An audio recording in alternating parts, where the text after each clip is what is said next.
Hello and welcome to another episode of Fight on Montana, where we take a deep dive into Grizzly athletics. I am your host, Adam Healy, and my co-host, Angel, wow, goodness gracious, I cannot Come speak. on, Adam. Angel Villanueva. Sorry, man, my goodness. Oh I think I my got something in goodness. my throat, dude. It's all good, man. It's all good. How we doing, Adam? Good, how are you, sir? Oh, not too bad, not too bad. Good to see you, man. It's an exciting week, man. Not just for Grizz football in general, but just a huge week for just Grizz sports in general. So I'm really excited to share some of the stuff that has come to light these past couple days. Exactly. We got a lot to get to. A lot of things happen in Griz Nation sports, not just football. So before we get to it, guys, I would like to remind the listener to rate, review, and subscribe to the podcast wherever you get your podcasts at. You can find Fight on Montana wherever you get your podcasts, pretty much everywhere. Also, make sure that you subscribe to our YouTube channel at Fight on Montana. We're there. We'd love for you to subscribe to us, get a hold of us that way. Also, we want to make this a show for the fans. And so we want to make that open to you guys. So it's out there for you. Yeah. There's a couple ways to get a hold of us. You can get us a hold of us on our Twitter at Twitter, Instagram, and our Facebook page at Fight on Montana. We want to hear from you. If you have something to say that maybe we haven't hit, maybe you disagree with us, maybe you agree with us, maybe you love the show, maybe we were not hitting something that you want to hear about. We want to hear from you. And also give us those 5 stars. Those help us on all those platforms to get us out there. And tell your friend. Tell your friend, tell your mom, tell your grandma, everyone that's a Griz fan, even a not Griz fan, even tell a Bobcat fan. You can do that too. Oh, so man, I don't know about that one right there, Adam. They might like it. They might like us, you know. Football fans, they got to get their knowledge about Griz sports somehow. It's a love-hate relationship, you know. Yeah, they got to know greatness somehow. No. Oh goodness. So what's up, man? What's on the agenda? Oh man, we got some great news out in the women's basketball. They have finally hired a head coach. His name is Brian Holzinger. He used to head coach at Montana Tech a while back, then moved on to Washington State, was an assistant there for a while, and then moved on to Oregon State, where I think he's been there for the last 4 or 5 years. As an assistant. You know, we've gotten a lot of great candidates that were applying for this job. I think they really see how women's basketball, like the legacy that and just how great this program is. You know, I listened to some of the introduction announcements of him. He sounds really positive, energetic.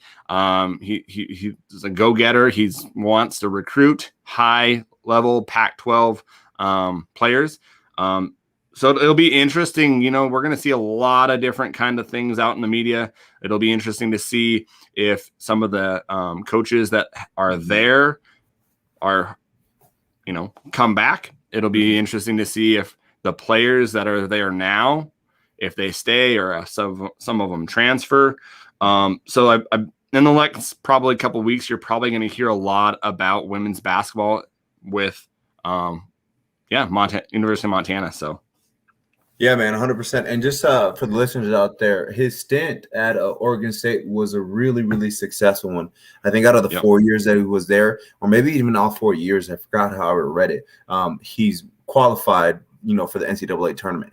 And really has made a run for it. So he's qualified in a lot of ways and is a real promising opportunity, you know, to really kind of grow the program and kind of bring it back and restore it to what it was, you know, previously known for. So I'm excited to kind of see it. I think it's a great pick. I think it's a great option. I think he's extremely knowledgeable. And like you said, you want an energetic coach. You know, I want a coach that brings it and pushes you to that next level. Just reflecting on my own career, it was the same exact way. Those energetic coaches, it's contagious to be around. You know, you want to be hyped up. You want to be at practice because you love the competitive nature of it. So I think it's nothing but good things ahead for that program.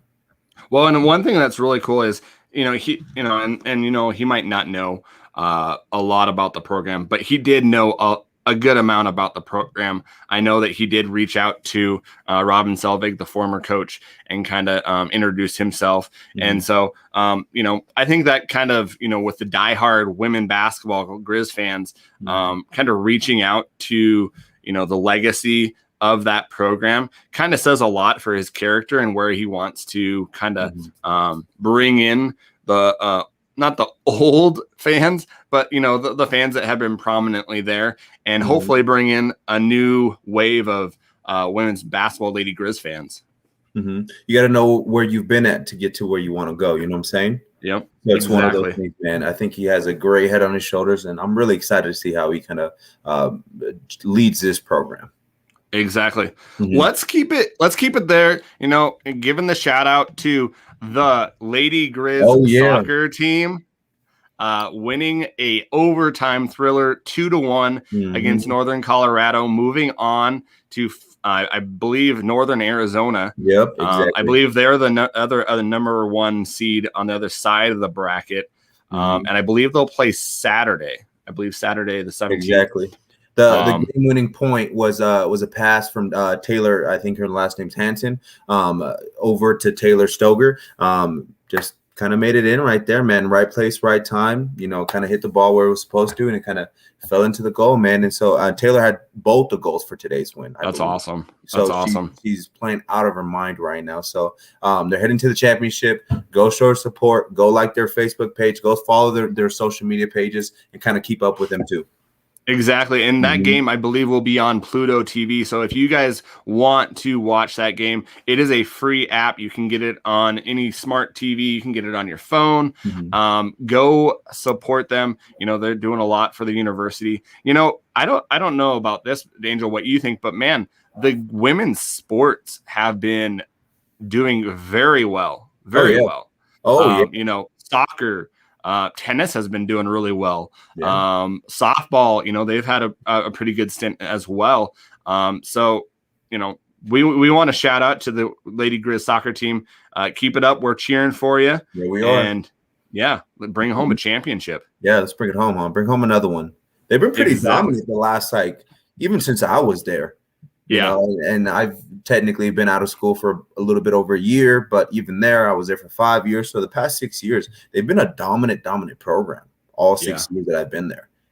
I don't even believe that they've had a bad year where they didn't make the playoffs. Am I right in saying that? Not making the playoffs, but making a run in the playoffs. Yeah, I think the last 3 years they quote me on the last 3 years they've been in the playoffs. I know that. But I don't know about farther on. But yeah, I know that they have a newer coach. I think he's been there for the last 3 years. His name's escaping me, but he's been doing a really good job creating that program and developing it. The talent they have is amazing. Going through Instagram and all the first team and second team selections and goalkeeper of the year, dude, Claire Howard, a monster. Oh my goodness, 31 shutouts, something like that. Yeah, some Big Sky Conference record. So yeah, that's amazing. I would be horrible at soccer, so what they can do with a ball and passing it and heading it off their head, it's amazing. So soccer was shout out to them. Sport that introduced me to sports when I was a kid. Yes. I wasn't very good at it simply because my uncles were really passionate about those sports in general when it came to soccer. And growing up, they grew up in Mexico. Coming out here, that was just kind of a passion that's obviously known in the Mexican culture. And so because of that, he kind of put me onto that. But eventually it got to a point where I was a little bit too big to be running around that much. And I was like, okay, I need to get into something else. And so it's kind of fitting, kind of looking back on it, that I ended up becoming an offensive lineman, because I love to eat and I was a big guy. So there you go. Hand in hand right there. You would not want to go up for a header or anything with you going down the field, no, man. Probably not. No, man. All bad. So, also, we've got some, movement and roster movement from the men's basketball side. So some players going from the program to the transfer portal. Darius Henderson, a 6'8", I believe, forward.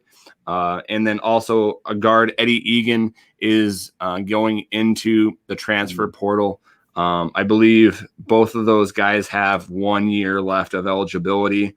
And so we're losing 2 guys. Eddie was really just a great kind of spark off the bench. I think he'll find a spot. I think Darius will too. Darius really didn't get a lot of the minutes coming in. I think he was nursing an injury in the beginning of the year and then just really never got going. And so I wish the best for them. I really hope they find a landing spot. And so, yeah. Yeah. It's one of the things you don't necessarily know what the issue was. You don't know if it was just the right move for the career, if it was, some a mental barrier that they were kind of being challenged with to get to a point where it's like, okay, this isn't worth the effort to stick around, or if it's just one of those things that's, hey, the opportunity was better somewhere else. So it's just one of those things that you don't necessarily know what happens, but all you can do is hope that they find a place, where they thrive the most. That's one of the scariest thing about taking that leap of faith is doing it all over again. These kids come in, with the hopes and dreams of making it to the next level. And sometimes things don't pan out and, opportunities aren't presented as well as you may have liked it to be. And so it's scary to take that leap of faith and do it all over again in a new program and just hope for the best that you're going to be able to, accomplish what you're looking to accomplish. Yeah, definitely. And, it's probably, and I don't want to say for sure, playing time is going to be a big thing coming in, with what the Griz have coming in. They've got a couple guards coming in. Yep. They've gotten a guard. And let's just go into that because I was going to say that too. They've signed just, I believe today, Lonell Martin Jr. From Otero JUCO College. He'll have, I believe 2 years left. Scott Blakeney, for a 6'8" transfer from the University of Idaho. He'll have a 1 year left. So just with, what's coming in and seeing the writing on the wall, I don't want to say for sure, but those guys were probably going to have to battle for playing time, and they might see a lesser of a role. So I don't see, give Darius or Eddie any grief with doing what's best for them. If they feel like they can find a different spot and have more playing time, definitely go do it. I just want to tell them thank you for what you've done for the program. And we'll be rooting for you, even though you're not in the Griz uniform. We'll be rooting for you. And just a lot of movement, man. A lot of movement. I really think, I was looking at it last night. The Griz have, I believe, one more open scholarship spot for basketball. Oh, really? It'll be really interesting to see what they do if they go into the transfer portal and get another guy, or if they get another commit to sign late. Because right now they're signing their letters. So a couple guys have. So it'll be interesting to see what happens. Yeah, dude, 100%. Like you said. It's just an opportunity, man. Opportunity for growth, opportunity to kind of shift and bring in players, that kind of really kind of fit in with the program. And I think it's interesting coming from Montana too. There's just such an overwhelming support when players decide to take that leap of faith and pursue a different school.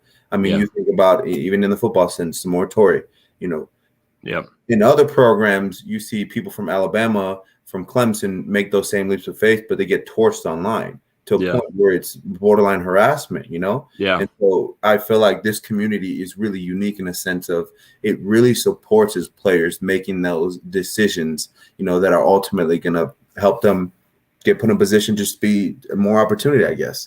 And do you think that it kind of goes into a part where it's not necessarily and I know for a fact that it's the community. The community is awesome there. But do you think that, like your example going from Alabama to another school, Alabama is the cream of the crop for football. Going for a football fan, it's probably easier, going from Montana to Nebraska than it is going from Alabama to University of Miami or something like that. The fan bases are, but I think our fan base is really respectful. I really think that they know that these players, they're just trying to do what's best for them. And and this is a thing to go into for another time, is, coaches are allowed to leave whenever they want. Mm-hmm. And so I'm in that realm of, if coaches are able to leave whenever they want, and there's a team that has a coach leave, then those players should be able to move as well, because they made a commitment to that school with that coach. And that if that coach leaves, it's not fair to them bringing in a new coach that has maybe a different personality, maybe different scheme that maybe not fits them. I really think that that's unfair to the players, and that they should get the same treatment that coaches get. And you bring up an interesting point. I never even kind of looked at it that way, because I've heard of some horror stories where, a kid wants to transfer, but simply because the coach is bitter about it, he decides not to sign off on it, or because of it, he makes it a hassle and a half to get to the point or get in the transfer portal. So it's really kind of interesting that you say that, and I never even put into perspective that coaches have the opportunity to leave at any given notice. Oh yeah, necessarily the same opportunity that's presented to the student athlete, and I wonder why that is. Like, that's a great topic to dive into one of these days. So I think I'm going to look into that a little more, and then we're going to dive deeper into that on another episode. Exactly. So, let's go from, men's basketball to just some football developments, and then we'll get into the recap of the game. So some football roster developments. We have had some big recruits come out and, go to University of Montana. I don't know if I've ever remembered a switch from one rival school to the other rival school. So probably everybody does know that Billings Senior, Junior Bergen, a quarterback / wide receiver from Billings Senior, has switched his commitment from University of Montana State to the Griz. And so, what a smart man. Let me just, before you get exactly, what a smart man he was. Exactly. The right choice there, my guy. Well, and see, and that's what we just talked about. They lost the coach. They lost the coach. He was able to, because, he's still in high school. He just committed. So he was able to switch from the Cats to the Griz and not get penalized, not get anything like that. So, I would love to go into that sometime too, because, why did he change? What made him, that coaching hire? What was it that, hey, I want to go to the Griz? Just to kind of go into that. So it's just interesting to see what played a part in that decision. So, and I'm sure there's too many factors that we can really kind of get into. That's really a question for him to really kind of know, the player junior. But it really kind of poses an interesting thought that some of these guys have that opportunity to do that, and it's just interesting to say that they take that leap of faith and they don't get penalized for it. But as soon as they get on campus, that's when you get into some real trouble. In regards to those types of things. And I just don't understand it. Why shouldn't they be allowed to, make a career decision that's going to benefit them in their eyes? If it makes sense to them, that's all the justification that they really need in order to make that leap of faith. I just don't understand. Any career path, you would be able to do that. Oh, yeah, exactly. So it's interesting to see why there's such a hard restriction when it comes to that. The NCAA is a monster and a half, man. Oh my gosh, we'll get into that another time, but oh my goodness. Like, for example, somebody told me this. I don't know how accurate it is, but when I was a freshman, they had mentioned to me, or someone had told me today, mentioned it to me, that if I, for example, as a student athlete, went over to a stranger's house and I said, "Can I get a cup of water?" And essentially, if they gave me a cup of water, but then went and snitched on me to the NCAA, I could potentially use a year or two of eligibility because I didn't pay for that water, So those kind of situation scenarios are really specific. I don't know how accurate that is. Don't quote me on it. That's just something that somebody told it to me, and it's kind of been stuck in my brain ever since, simply because it's so kind of micromanaged and there's not a whole lot you can do. There's not a whole lot of flexibility as a student athlete to really kind of make those decisions that, may require some judgment calls or may require you actually transferring or entering the transfer portal. So it's really an interesting development for sure. Well, and I've also even heard of coaches like getting cited too, that they had a meeting with the team or they had them over at their house and they bought food for them and they got dinged that way too. I've heard coaches get in trouble with that. So, so you really got to be careful. You really got to be careful. So, I mean, there was a couple of times during when I was playing where people wanted, to pay for my meal or offer me a drink or of those sorts. And it was like, whoa, not to be mean. I simply can't take this because I'll get in a lot of trouble for it, and sometimes they just wouldn't understand. They'd be kind of looking at me kind of, wide-eyed, like, hey, why aren't you taking it? I'm doing something nice. And I was really appreciative of it. But at the same time, it was like, this is all I have. The only reason why I'm up here is because of football. Without a scholarship, I'd be back home doing Lord knows what. So because of it, it provided that opportunity for me, and I wasn't going to risk it on a $15 meal, just because even if I needed that money and maybe I shouldn't have been on the first place getting dinner, but at the same time, it was just like, I wanted to experience things as well. And so if that would have happened, it would have probably put me in a position where I could have potentially got into some serious trouble. Yeah, definitely. For sure. So, and one other development with the Griz roster, about a week ago, there was a running back out of the University of Akron that was offered up by the Griz in the transfer portal. He has 4 years of eligibility left because he was actually redshirted. And he was getting recruited from Kansas State because his home state is, I believe, Kansas. And so he chose Akron. He's now being pursued by the Griz. I heard from online this like, hey, have you heard of this guy? And I'm like, no, I have, and kind of looked it up, and I was hearing that, hey, you should look at his Instagram page. He's actually, I think he's committed, and I went to the football website and there's no commits. Went to his Instagram page and it actually said on there, running back for the University of Montana. And so, we don't know, guys, if he is committing and it's just not final, or if he's, kind of thinking about it, or maybe his account got hacked. But just kind of wanted to let you know, his name's Isaiah Childs. And so just, it'll be interesting to see if he does commit or if something comes out that maybe he got hacked, which is totally possible these days. So in there, man. Yeah. But it's one of those things. We hope he's, decided to kind of join the squad. I think he's only going to bring strength to the program. It's only going to be just another opportunity to really learn and from, kind of dropping down because they're D1. Yeah, they're part of the, well, I don't know. Then this is just my opinion. Do you consider the MAC D1?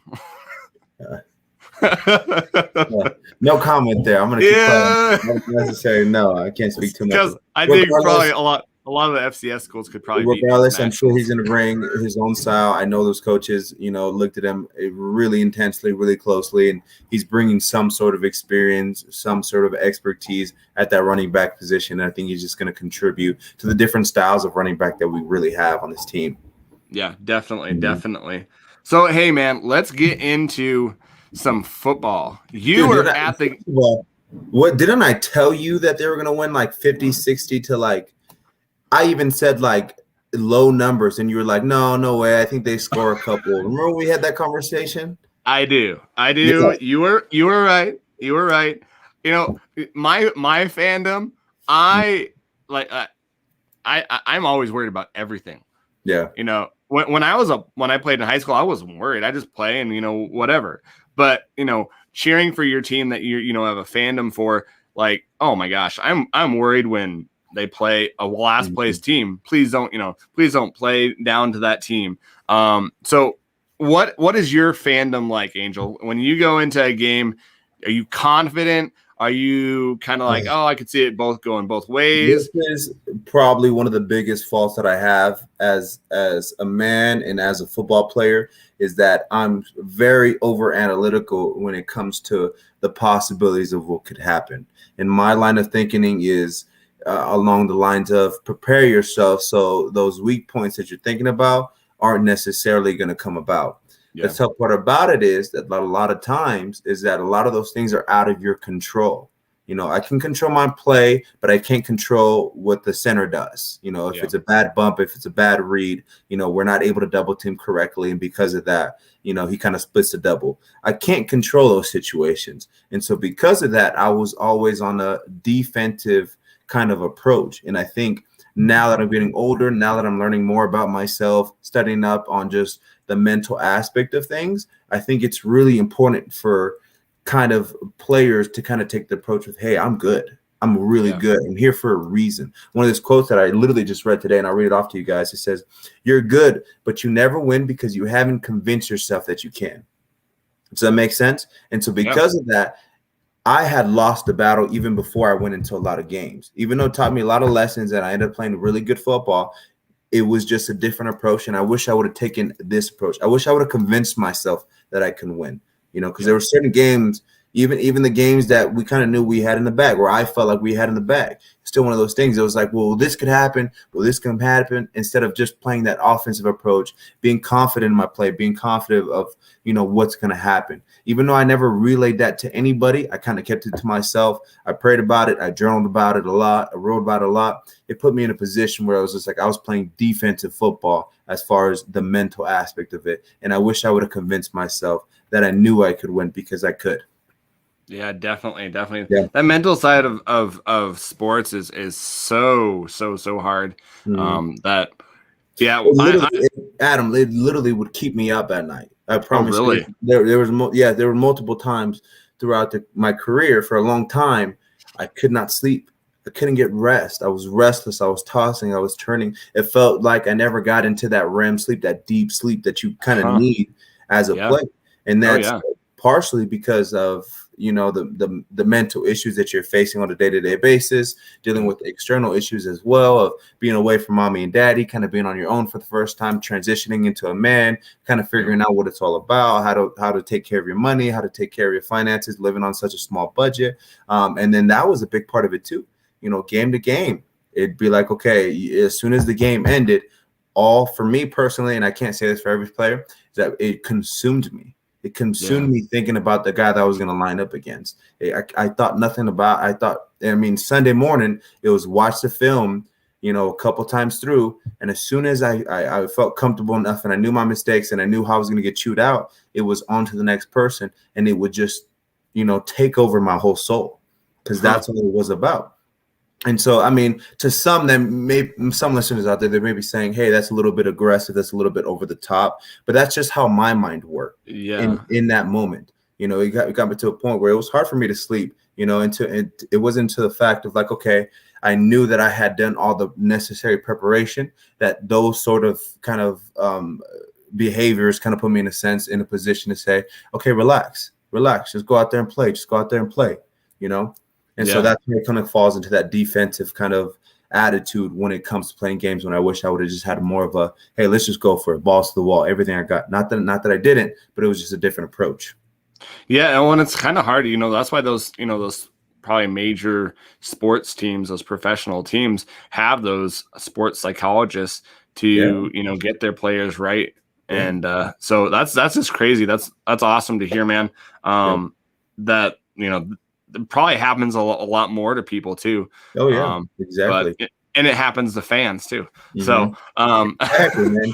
I didn't lose sleep, but you know, I was looking at it and I was like, man, if the Griz come in and they do not look at this team as a team that, you know, could, you know, I didn't think they were gonna lose to them. I thought it would have been a whole lot closer, but I think the Griz having that, you know, layoff, they were hungry and they hit first and they did not let go. So there's some things that I saw that were great. There's some things that I saw that were like, so let's go into it, man. What were some of the things that you saw that you were like, whoa, or some of the things that you thought were some great things that I thought, just off the top of my head, and I know you texted me this, special teams. Man, special teams were dominant. That's one area that I thought going into it, and I think we said on our podcast that I thought was going to be something that was a little lacking, just because, probably not being able to have the time to prepare and just practice with that, and just so many new parts with kicking and field goal kicking and punting. But man alive, Gabe, alive and thriving. Oh my goodness! Literally, they almost took it to the house every single punt. It was absolutely incredible. I mean, even starting off the game, Malik Flowers took it back for what, almost 60 yards, maybe 50, 60 yards? 50, 55, something like that. Yeah, it was pretty amazing. Like So, dude was absolutely played out of his mind. Special teams played really well. And obviously, I think it's something to be really excited about. But at the same time, just the whole general kind of grasp of the game. They played Central Washington, It was meant to be a game like this, They came in, and I would like to say, I think some players on the team expected for it to kind of play out the way that it did, It really, and then it was kind of really a game for us to get the rust off, to kind of see how it was. Did I like how the opening drives kind of kicked it off? I mean, obviously they started off the first drive with a touchdown, and then from there the offense went on a little bit of a dry spell, but that's to be expected. At the end of the game, 59-3 is pretty damn good in all ways. It was just one of the things that kept chipping away. There was protection in the pocket. It was just little things here and there that just, it happens. Game of football. It's never going to play a perfect game, but you're always going to strive to be a perfect game. Even if you play a perfect game, there's always something better to improve on. That was kind of Junior's mantra, throughout my time there, and it's apparent there. So we can get into the discussion of like, well, the drives could have been better, pocket awareness. That's one of the things that I was worried about. I love Cam to death, but it for me, it's scary to watch him run out of the pocket, just because I've been in situations where quarterbacks, it doesn't go their way. Whether that be just to throw a ball or get it intercepted or get hurt, doing something like that. So it's one of those things where it's like, okay, well, you got to be able to trust your offensive line. And I think they did a hell of a job kind of towards the end of the game, really kind of solidifying like, hey, we got you. Trust us. Don't be worried. We're going to be able to protect and kind of give you that time that you need to make those reads and make those plays. Exactly. Some of the things that I saw that were great. Special teams, like we said, Gabe Solser, electrifying. Malik Flowers, amazing. The defense, oh my gosh, crazy. They every spot there was no drop. Like I was looking through it, there was no huge play. There was no like missed assignment. The cornerbacks, Justin Ford, player of the amazingly. Game, he was like on glue. Man. I'm telling you right there. And remember, Jace Lewis. When we talked about the potential of just, that quarterback or that cornerback position kind of being there on the island, you have to be a little bit animalistic. You saw that play from Justin Ford. He was ready to get after. He was ready to go when it came down to it. He was playing all gas, no brakes, all business. Oh, it's funny because one scenario, he got, he broke up a pass. They called it for pass interference, and they were talking. And I'm glad they let him talk.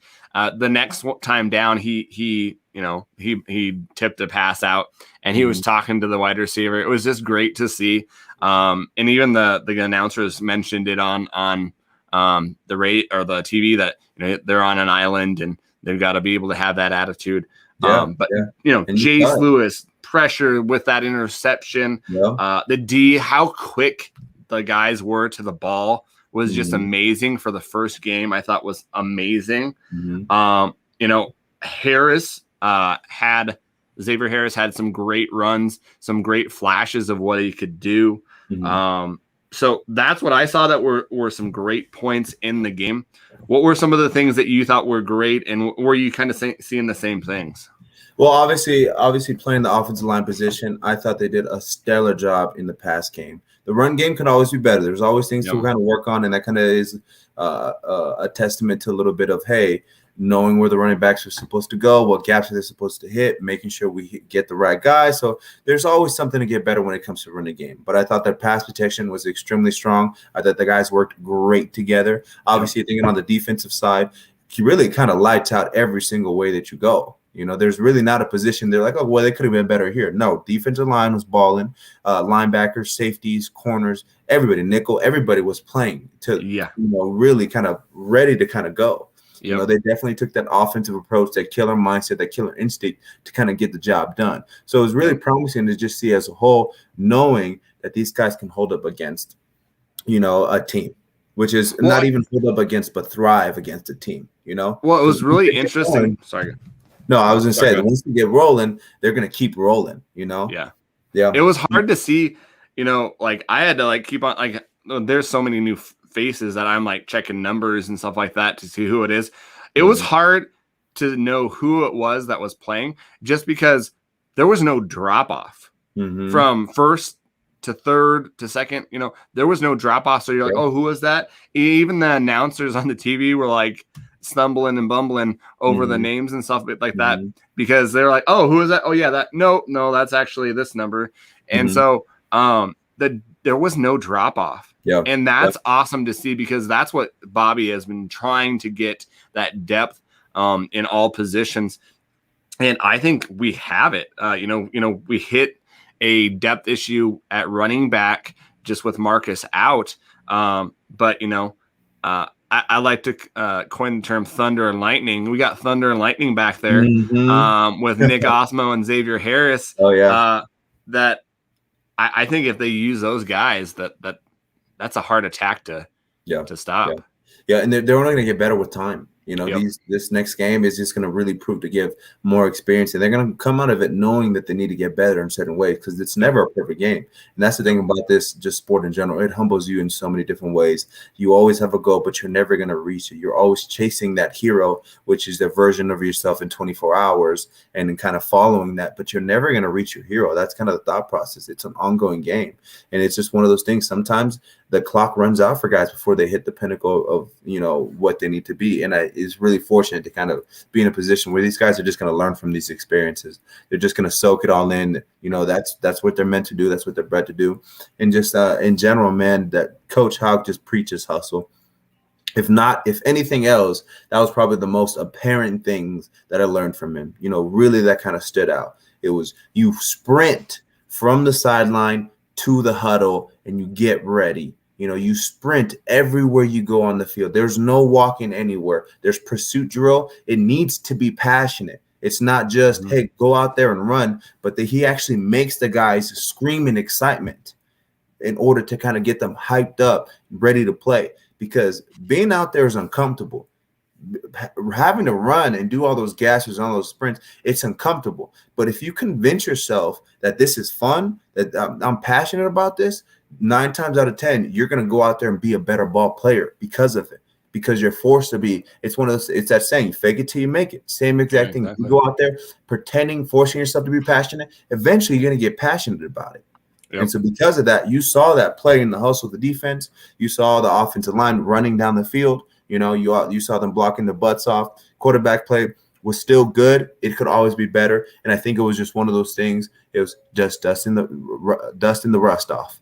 Shaking it off, getting used to it, getting the feel for a new offensive line unit, getting a new feel for kind of some receivers kind of taking on a bigger role this year. And so it's really promising to see. But, man, I thought it was dominant all the way around. That's not to say, though, that it was Central Washington as opposed to, an actual competitor when it comes to the Big Sky level with this week of Portland State. So I can't necessarily say it's going to pan out the same way, but I still think it's going to be another dominant victory. So, let's go into some of the issues that, were less dominant, less maybe things that we had trouble on. The offensive line did an amazing job at pass protection. I don't think I think maybe once or twice the quarterbacks got hit or rushed. But other than that, the pocket was crisp. When they did feel some pressure, it opened up in the middle and they were able to, go. Running, going into it, I thought with just what we had coming back, just the development, that we would have probably gotten a little bit better push up front with our running. And I have a question for you because, it could have been a whole lot of things. Having a new running back, 2 running backs back there has a lot to do with that. Finding, like you said, finding the holes, knowing where the running back is going to go, a new quarterback.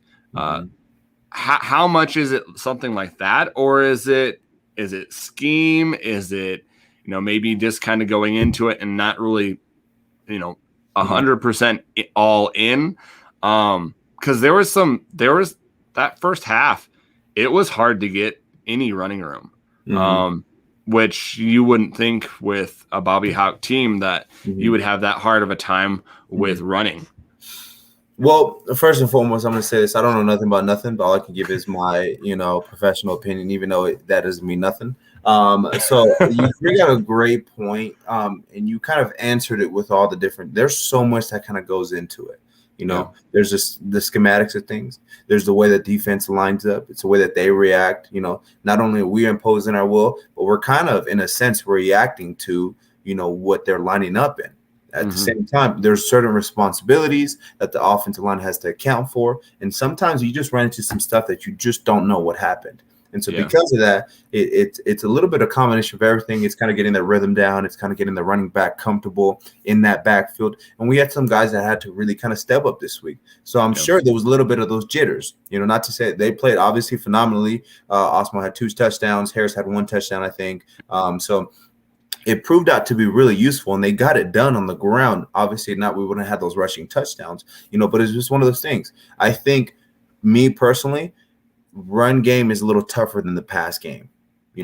There's a little bit more that kind of goes into it. There's a little bit more grit, and so it's a combination of literally everything. I can't pinpoint it and say it was this or it was that. It's literally like, hey, just overall, it needs to be raised, it needs to be better, and I think they'll get it figured out. It was just one of those things. When you run game against the same people over and over, you get in a repetitive motion that what's going to happen because how they're going to react. As opposed to pass pro, it's kind of a little bit different. They can kind of mix it up, so it's a little bit more challenging there. So with the run game, it's just something that they need to continue to progress, continue to grow, and I think they'll be able to hit that stride. It's just getting kind of that rhythm down. Well, yeah, I totally agree with you. Just looking at it, the fans have to keep a perspective that these guys have not played in a game for 18 months. Oh, yeah. And so, like you said, going up against a guy that actually wants to tear your head off and is a little bit different than going up against a teammate that, you've been going against for the last, 16, 15 months that you maybe know his one go-to move or his second go-to move. It'll be really interesting this week to see the development, because I know for a fact that the O-line probably got a lot of the yelling or a lot of the critiquing, to be nice and nicer words of what they needed to improve on. I expect them to come out and just be a whole lot better, a whole lot more dialed in. But then again, the team that we're playing, Portland State, is going to be better than Central Washington. From the most parts that I've seen, that they've got a good team. It's not a easy team that you're going to be, we've got this in the bag. And so I think offensive line, pass protection, like you said, was good. One area is that QB. And rust, yes, there was some rust. Was there some jitters? Maybe. Cam had some hard time. He had some trouble earlier on. He kind of got back into the game and did a good job. But he doesn't need to be Dalton Sneed. He doesn't with what he has around him. He just needs to be a deliverer, and he doesn't need to be the guy with this team. And so, yeah, he missed some. I think, and like you said, I know nothing about nothing. Some just different reads that I think the progressions that he missed. He overthrew, and he probably kicked himself for it. Overthrew a guy in the end zone. a rustiness that we've been saying. I have a question for you because Chris Brown came in, even though it wasn't in, number one time. The game was out of reach at that point.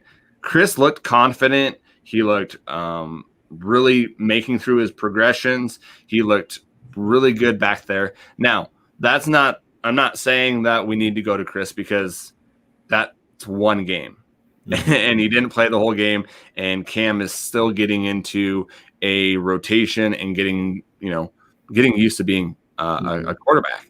But what do you think about that, of how Cam and Chris played? They didn't play anybody else, just those two guys. What do you think that it's going to look like this week? Are they going to still play those two guys, or is it just going to be Cam? I think those two solidified themselves as the 1 and 2. They're phenomenal guys. They're awesome football players. They're promising in a lot of ways, and they both have really strong arms. That's what's the awesome part about it. I never really I guess I have to disagree with you. I never really got the notion that he was trying to be like Dalton. No, that's not what I was saying. No, he wasn't trying to be like Dalton. I just said he doesn't need to be. Necessarily that he was trying to be, but no, he doesn't need to be Dalton Snead. He doesn't. He can be himself. He can just look at what he has and disperse what the ball. And I think it is a little bit of the jitters. I think for me, kind of thinking about that situation, there's a lot of pressure to play offensive line, but there's a whole lot more pressure playing the quarterback position. Eyes are on you. Thousands of people. You make or break kind of a football team in a lot of sense. You are really kind of one of those central leaders. That's why you always see in the Heisman running, you see kind of those quarterbacks really kind of take the cake because they have to kind of delegate. They're the sergeant of the whole football team. And so because of that, I think deep down, it was a little bit of a jitters. It was a little bit of thing that, maybe his mind was racing at 1,000,000 miles per hour. So he was trying to do more than just kind of relax himself. And I think eventually he got to a point they said, okay, just calm down. Let me just fill this out, make my throws, make my reads, and don't do anything more than what I need to do. Don't do anything outside of my job, And sometimes there's a lot of pressure with that position. There's a lot of pressure in just being in that position of power, knowing that it's ride or die. It's on you in a sense. Obviously, that's not the reality of it. There's, so much more that play into it. The receivers, the offensive line, the running backs, the blocking schemes, kind of the game plan that they have put in. But it's just one of those things where I can only imagine the situation. It may feel like it's all on you. So I don't necessarily know. I think he still played phenomenally. It's just one of those things that I'd like to see him kind of just develop and just kind of calm down and just go play football. I think one of the easiest way to kind of say it is just remember that time in the backyard, just you and the boys, street play football, like a kid. All fun, play like a kid, And I think once I understood that in my later kind of years and once I was a little bit more kind of veteraned up, it really put me in a position to say, hey, I'm just going to go out here and have fun with it. And I remember there was multiple times, even when I was gassed or when I was tired or when I was hurt, literally just kind of take a deep breath, ground myself again, and look at the crowd, look at the stand, look at the situation, look at my teammates and say, okay, I'm here for a reason. Let's just go play. Let's just go ball. Nothing else. And there's nothing else to do. There's no more preparation that can be done. It's just go out there and play your best football, And I think that's what it really was. I'd like to say that it was just one of those things. It was a little jittery to begin with, And so I think he'll get that kind of honed in. And Chris, man, like you said, he came in poised. He came in really comfortable. Very. He's a big athletic quarterback type too. He can get out and go if he really wants to. And I think he made some awesome plays, some awesome reads. But I still think it's one of those things. Obviously we didn't see it, but it's one of those things that experience being around that and getting those snaps is invaluable to him. It's going to put him in a position down the road to really dominate when it's his time to kind of step up. But I think right now he's a great second team quarterback. Even though his play was that of a first team caliber, it was one of those things. I think he's going to learn a lot from Cam because Cam has so much more to offer. Yeah, and just to let the listeners know, I don't think they should be going to Chris or anything like that. I just brought it up just because, it's probably one of the things that we have to talk about. That Chris is doing an amazing job developing, and that's probably Cam has a role in that. Developing him as well. You said jittery. You probably would have laughed so hard when Cam threw that ball, and it was like there's like three guys around it, and I got popped up, and the guy caught it, and then like Osmo somehow caught it. Dude, my wife laughs when we watch sports because I'm one of those guys who are like in you don't know what to do. Yeah. I'm playing the game. I'm in the game. I have to stand up and I'm going like this, and I'm that guy. My wife doesn't watch the game. She just watches me and laughs. So that was one of the more impressive plays that I've seen in a long, long time. Just kind of a freak accident, kind of coming back to us, getting it, because in that moment you think the ball's in there for a long time. The defenders are around, even though it hit Malik straight. I think it was the arm or maybe the outer part of his chest. Yeah. But it bounced up pretty high, enough for a defensive player to really make a play on it. But because of it, the football gods were just in our favor that day, I guess, and just kind of fell into Osmo's lap. And there you go, man. Touchdown. There's no one around here. He just walked in. I was that's probably been the easiest touchdown he's probably ever gonna score. Just walk in. Imagine, fortunately, we're in the position of okay, we've taken the cake. We're gonna win this. But imagine if it was a close game like that. I can only imagine. The amounts of pressure, the amount of mixed emotions. One moment you're like, no, and the next moment, they're scoring for a touchdown. So it was truly incredible, man. And it was really interesting for me, man. It was one of those things that I never really expected this time for me to be just a fan, but it was super enjoyable to really just go out there and just be around those guys and kind of see them thrive. I even texted everybody before the game. I was like, it's your guys' time. Don't let them take away from you. Those types of, kind of trying to start to rile up, some motivation, those types of things. But those guys didn't need it. They were ready. They were locked in. They were focused. And I think it was really kind of cool to just kind of see it come to light and just be able to enjoy it and grasp what it is. I'm still looking forward to a full game day kind of experience when that comes in the season. But at the same time, it was invaluable. It's a memory that I'm never going to forget, looking at those guys run out the tunnel, have those snaps, have such a dominant first performance. How was it, watching it with, the fans in the stands? It just looked so weird. And the Monty and the cheerleaders weren't there. They couldn't have, the tunnel, the helmet and stuff like that. How weird was it? How kind of surreal was it to be there and kind of be spread out and just not the usual Griz experience? Mm-hmm. I think it was definitely a little weird, just because I know if it was full capacity, that place would be packed, especially with the weather being kind of bizarre as it was. It was just one of those things. It was just unexpected. You don't expect to see the stadium 60% empty. You don't really kind of expect to be in those situations, in those positions. So it's one of those things I kind of got to a point where I kind of blocked that whole part of it out and said, okay, this is not the experience, the traditional experience. It's very, very different. For me, it was just kind of focus on the football, kind of fill it out. Where's the team at? How are they looking? And they looked great, man. It was just one of those things. It was really humbling to kind of see it. It made me kind of reflect on a lot of my career and just my time there as a Griz. And it was just one that was super invaluable. And I'm glad that it ended when it did, because I don't know what the hell I would have done if it was during a time like this, where there's no structure, kind of wonky, kind of unclear about what the next day is going to kind of look like. I can't imagine what the players are going through having a game and it kind of getting to the point where it's somewhat getting back to normal. I just wish for them the best and just to keep grinding and keep working and I can't imagine what they've gone through. Oh yeah, dude. So it's exciting though. It is. And we have football again, dude. Football in April. Yeah. So it's supposed to be, I think, good weather this weekend too. Nice. Are you going to the game? Oh, are you kidding me? Yes, 100%. I'm going to be there. I'm going to try to get to every single game this next upcoming year, man. And when we get to a point when we hit playoffs and we're making a run for it, I'm even going to try to go to those games as well. There you go. I'm so excited for it, dude. You have no clue. Awesome. Yeah, I'm definitely gonna get up to some games too. Yeah. So let's go into going into this week's game. We play Portland State. This is probably going to bring up some harsh memories with you, but the last time that the Griz played was at Griz. It was a 22-20 loss, 52-yard field goal at the last second loss. What do you kind of remember from that game, Angel?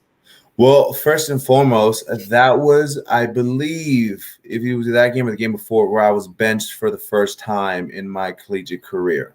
Okay. So I remember that pretty harshly. On top of that, it was one of those things. It just kind of came down to the wire, and it's one of those things that you don't really expect it to happen. I've been on the cusp of some really close games in my career as a Griz football player, and they just haven't all turned out the way that you hoped that they turned out. I mean, you think of that one, you think of that last game of that 2019 season against the Cats. That was a heartbreaker as well. So being a part of that and just watching that unfold, I remember, it was just one of those things. There's no way this is going to happen. There's no way we don't score touchdown. There's no way we don't make a stop as well, as good as our defense is. It was just one of those things. There's no way. And then eventually, they crept down. 52-yarder, that's a long kick for a kicker. And so you think, there's no way. Yeah, there's no way. So the whole time you're just talking to yourself. It's not going to happen. It's not going to happen. You see the ball leave, and in the moment as it's kind of traveling, you stop breathing for a second because you're so focused on the ball. And then as soon as it hits, you just kind of let it out of, kind of shrink your chest. And you're like, gosh, man, that just happened.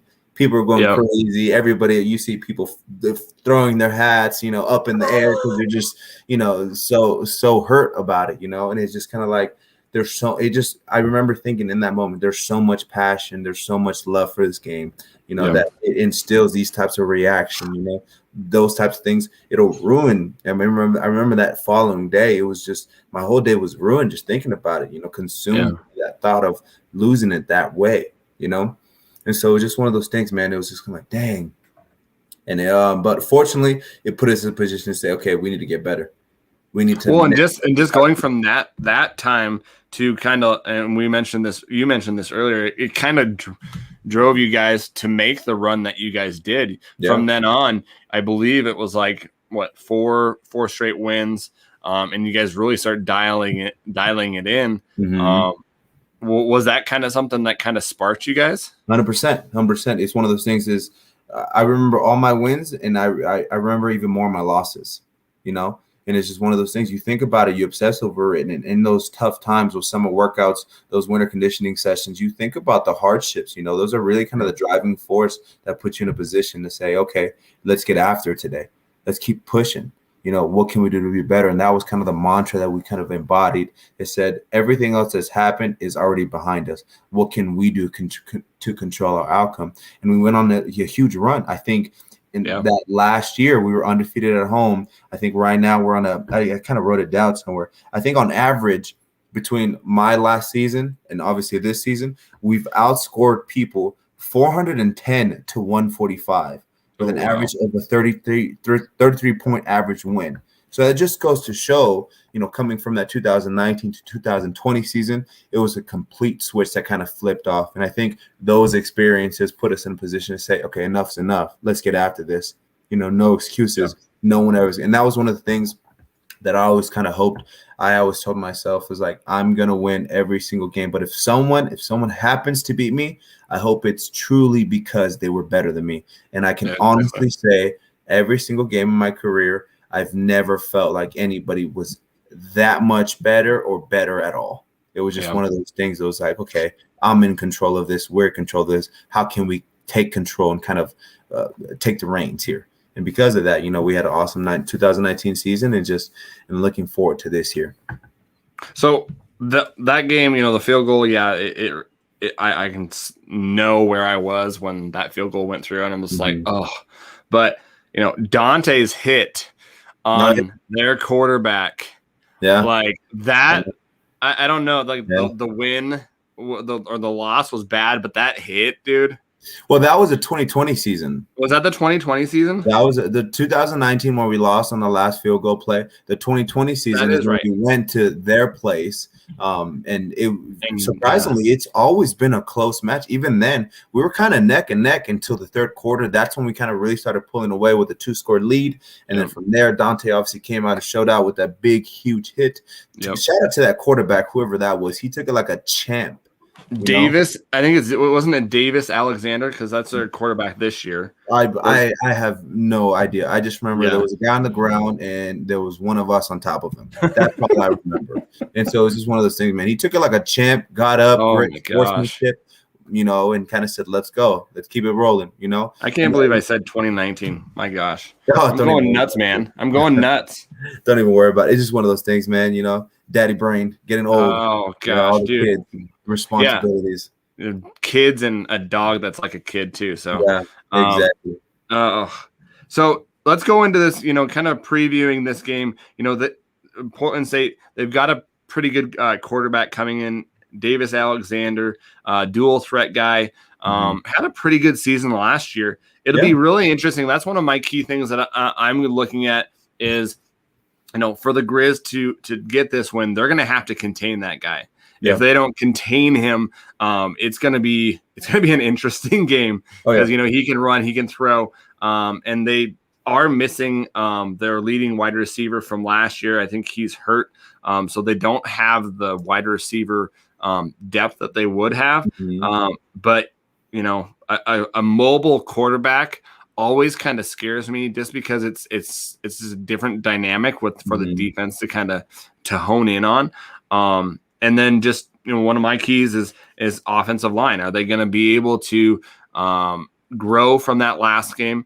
I think they will. I think they'll show growth and take it up to a different level with the competition level increasing.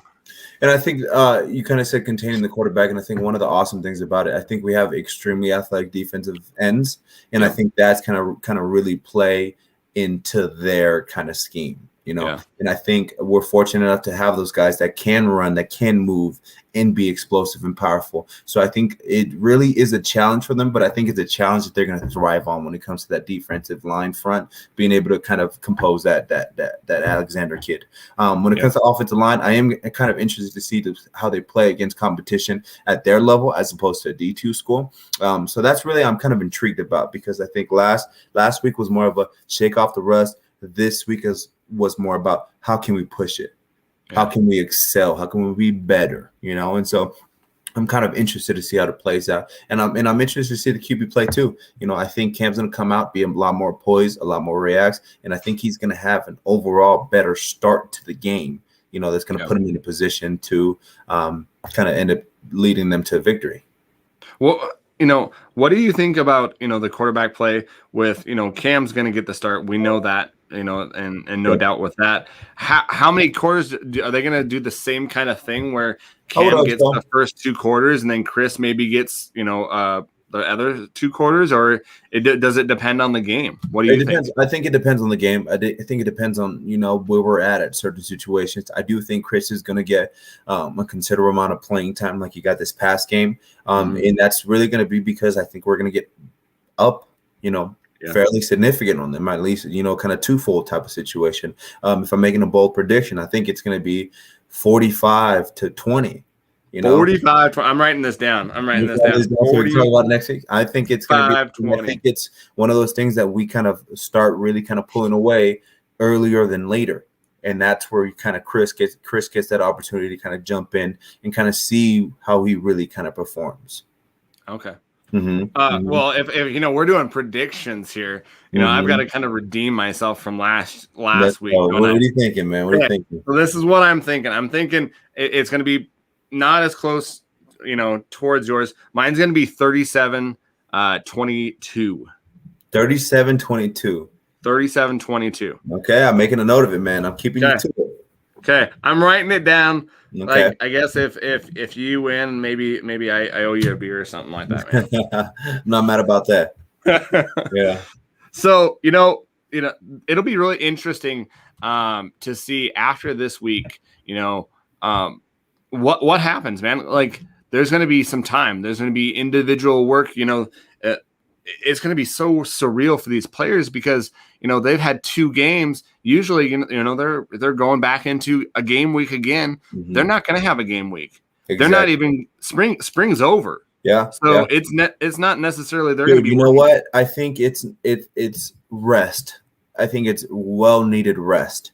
Yeah. Those guys have been killing it. They've been going hard, and spring ball is tough. But playing another person, another opponent, is just as tough. That mental, that physical. 2 games is still really hard physically. And so because of that, I think it's, give them a couple weeks off, kind of recuperate, get their mind right, and then get back to work. Yeah. And I think that's kind of the process. I think we're finally in a place where we're back to the routine. And that's something that these football players rely so heavily on. Being in that routine of somebody telling you when to wake up, when to have your meals, when to go to school, when you can rest, when you have to work, when are you going to lift, when are you going to practice, when are you going to meet with the coaches. So having that routine is really going to help these guys be put in a position of just continuing on kind of where we left off, almost a year and a half, 2 years ago, after the 2019 season ended. So excuse me. So I think it's gonna be great for them. I think we're kind of back into the sense of normalcy, and I'm really excited to see how it plays out, man. Yeah, I'm excited too, just to see the growth. We've seen growth with coming into this last game. I'm excited to see what kind of growth we see in this next game. Now, I would like to see, and I didn't get to this, and I totally forgot. One area I would like to see, and this is just me being a fan, I would like to see Sammy get a little bit more targets. I feel like he didn't get as many targets, and I don't know if that was just just the way it is, but I think with that kind of a talent, with that big of a wide receiver, he had some great catches. He had one called back for a pass interference that I don't know. I would let go. It's football. You're going to be pushing and stuff like that. But I would like to see him get a little bit more touches, a little bit more targets, just with where we're at. So you got to think that he's even farther removed from football because of the foot injury that he had, So I think it's one of those things of not necessarily that he not in a place where he can create that separation in order to make those catches, make those plays. I think he's well qualified. I mean, you saw it. He even had a touchdown there. Awesome touchdown. Burnt the guy to hell, so it's one of those things. It's just getting comfortable with it, getting back into the rhythm of things. And that's a little bit of the quarterback play. That's a little bit of him having that time from the offensive line to create that separation, make that move, make that cut. And so I think it just all depends on the rhythm of it. And I think it's one of those things that he's going to kind of find kind of this week, and it's just going to put him in a position to say, wasn't good enough, how can I be better, to really kind of stand out when it comes to the fall season. And it's shaking off the rust too, man. Yeah. Well, and this is something that just kind of popped into my head too. Sammy, if you can recall, I'm having a hard time. Did he get hurt in the Portland State game? He did. So that was Cam's first start. I believe so, yes. So they really haven't had any time to, game time to develop a relationship. A relationship. Yep. So that I kind of answered my own question. Yeah. The light popped on. So that plays a big part of it too, that they didn't have that time where, when he was starting those other 2 games, Sammy was hurt. Exactly. Yeah. So that plays a huge part of it in it too. So, and game speed is different than practice speed, man. There's just something different about it. Everybody goes a little bit harder, a little bit faster. It's not something that you account for, but it just kind of naturally happens when you're playing the game. And so because of that, I think that was really kind of the first taste that they got to really kind of get comfortable with each other. Even though they've been playing around each other, they kind of understand each other. It's still one of those things. It's like, you got to get comfortable in the game, And so it's not to say that they aren't, but it's one of those things is there's obviously the sky's the limit, and it's kind of how do I say this? I guess just a hopeful situation because they could really take it to the next level. And once it clicks, I think it's going to stick. Yeah. Man, just our wide receivers, gosh dang, man. Just the firepower that we have, gosh, I would not want to be playing on the other side. So right, no way. I'm good. Oh, quick, coach. Yeah. Well, Hey, did you have anything else that you wanted to go over? No, man, that's all good. Yeah. That's all good right there. Just be sure to kind of follow us on all social media platforms, Instagram, Facebook, Twitter, at Fight on Montana. Reach out to us. Let us know what you guys want to hear. And don't be afraid to just get in touch with us, man. Tell us what you like, what you don't like. Rate us, review us. And yeah, man, I'm just excited. If you guys see me at the game, don't be afraid to say hello. I'd love to kind of chat it up with you guys. And yeah, man, I'm excited. Well, and we have some great things coming up here in the next couple of months. Something that's gonna be awesome here coming here in the next month or so. That we're not gonna say that's gonna be pretty cool. That I'm excited for. I know you're excited for coming up here. And yeah, I wish everybody the luck. Be safe out there and find us on all the social media. And like you said, and we'll see you another time. Yeah, fight on, dude.